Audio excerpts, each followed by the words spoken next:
twist outs and braid outs I have tried, okay? How many have worked? None, okay?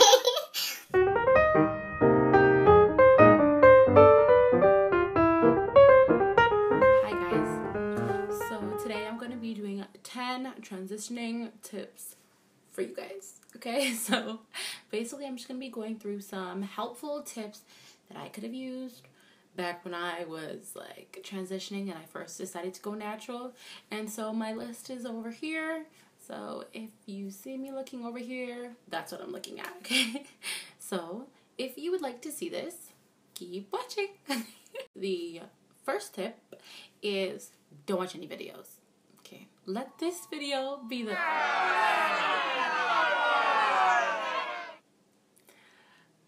let this video be the last video you watch, okay?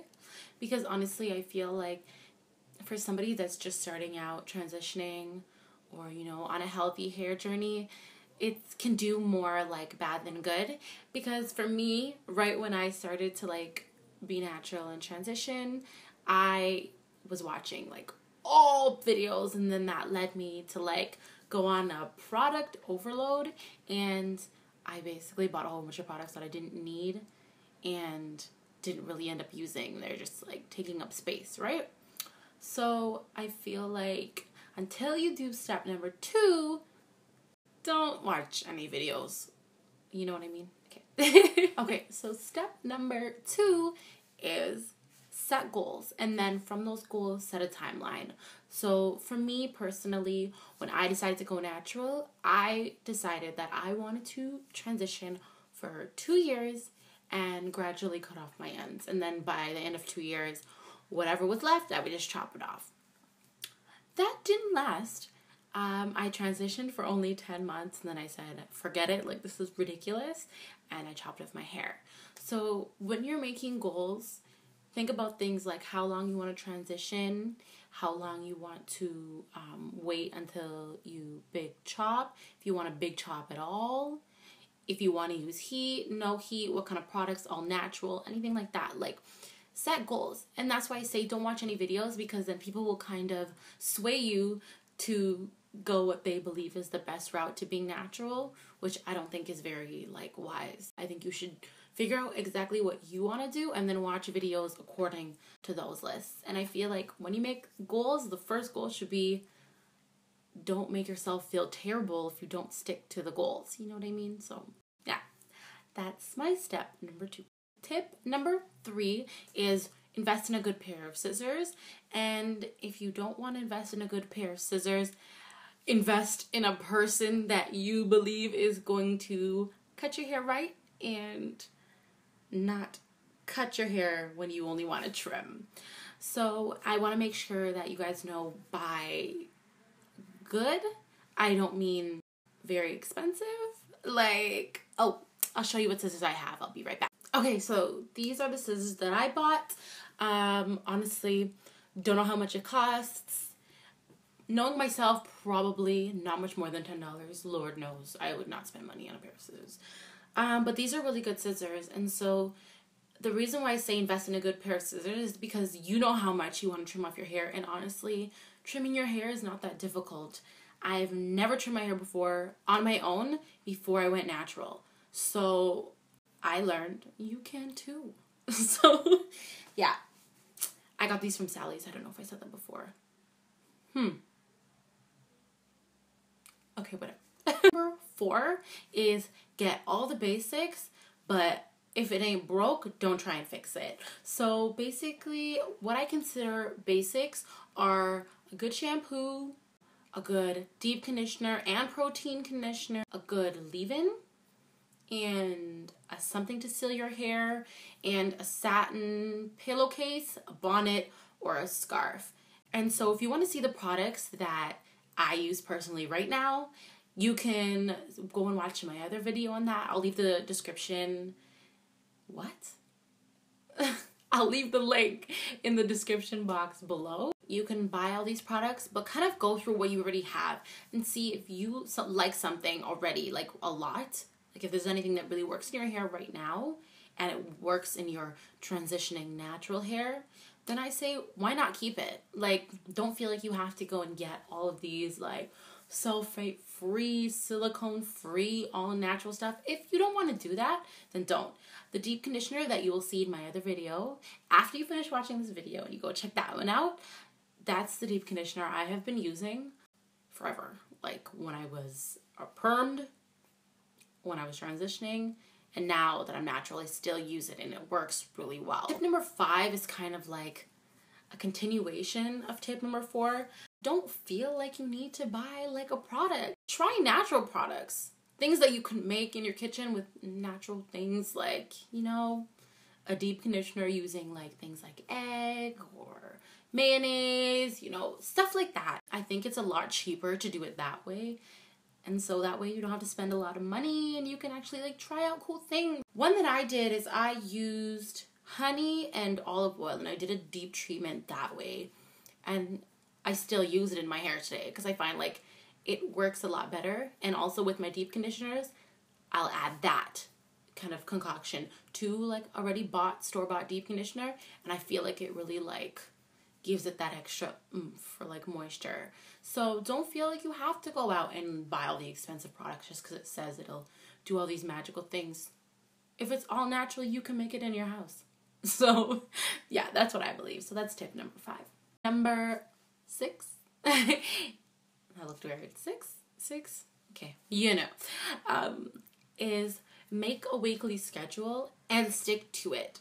So make a schedule on what days you're going to moisturize your hair, if you want to do that during the week, or when you're going to deep condition and what deep conditioner you're going to use, or protein, anything like that. Make a schedule. Like for me, I'll switch between protein treatments and deep conditioning moisture treatments weekly. So I'll do one week and then the next week I'll do something else. And I'll shampoo every single week. So that way I kind of keep on a schedule and I know, okay, I did that last week. Now I know what to do.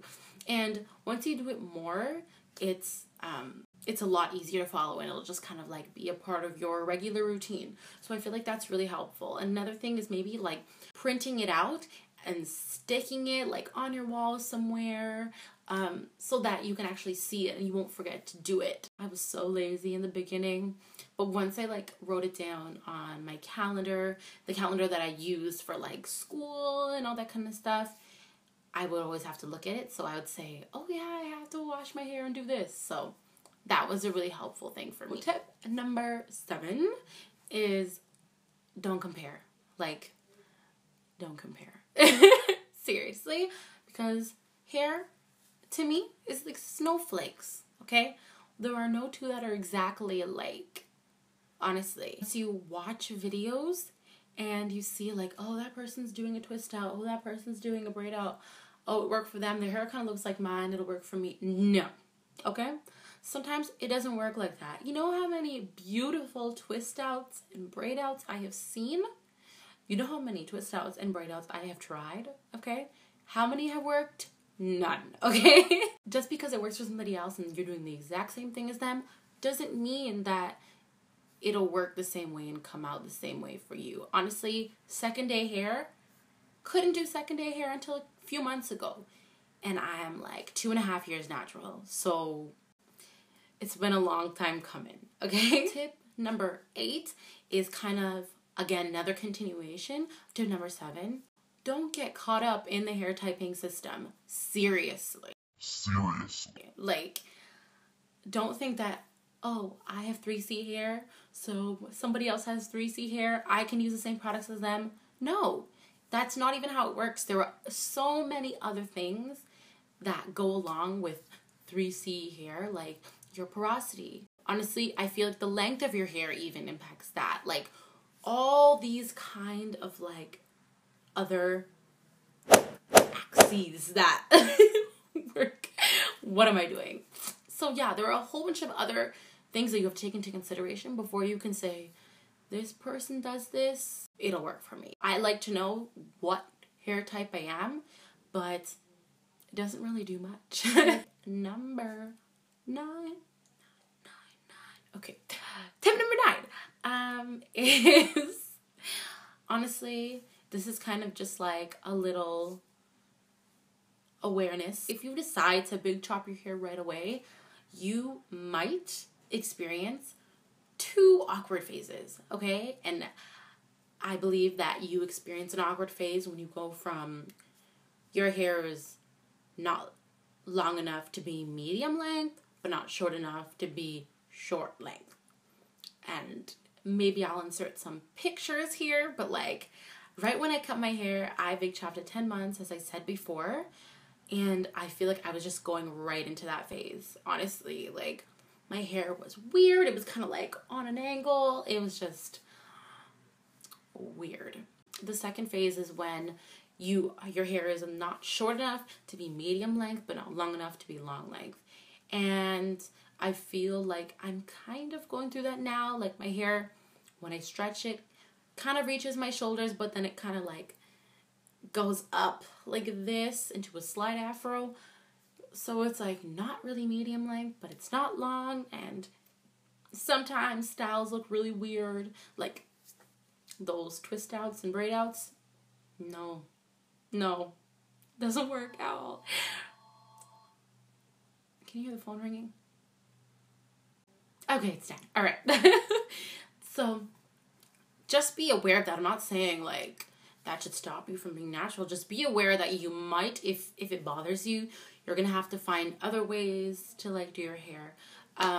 Like my flat twisted style, that is like my go-to style, and I'll leave that video again in the description box so you can check that out. And that's like another option that you can just kind of put your hair down, fold it back, and call it a day, and nobody will know you're in an awkward phase. And that way it's a cute style that you can continue to grow your hair and not be sad. My last and 10th tip is take lots of pictures. And I say this for 2 reasons, okay? The first one is I feel like my hair is never growing. Like, honestly, like, I'm always telling people, like, my hair stopped growing. My hair is breaking off, so it's obviously not getting any longer. But when I look back to pictures, like, a couple months ago, 6 months ago, it has grown, obviously. But I feel like when you see yourself every day, you don't really notice, like, daily your hair is going like this much. And so, obviously, it gets longer, but you're not really noticing the difference. So if you take a lot of pictures and you can look back at them and say, wow, my hair has really come a long way, then you can kind of keep going on your journey and not give up. And another reason why I tell you to take pictures is if you want to give up. Like I just said, like perm your hair or straighten it like crazy or do all this kind of stuff, like go like sideways from your goals. If you look back, maybe it might convince you to stick it out a little bit longer and that it'll get better. There have been times where I'm just like, okay, I can't deal with this anymore. Like, you know, when you're trying to brush your hair and then like the little curls sticking out, and I was like, I quit. But when I would look back at pictures, I realized, you know what, I've really come to like my texture, and I've come so far just to like go back and do something that I might only like for, a week, and then be upset and wish that I hadn't done it and want to go natural again. I think that, like, that helped me keep on track. Those are my 10 tips to going natural or to just getting healthier hair, heat-free, dye-free, whatever it is, your hair journey. So I hope they really helped you. Thank you guys so much for watching. Don't forget to comment, like.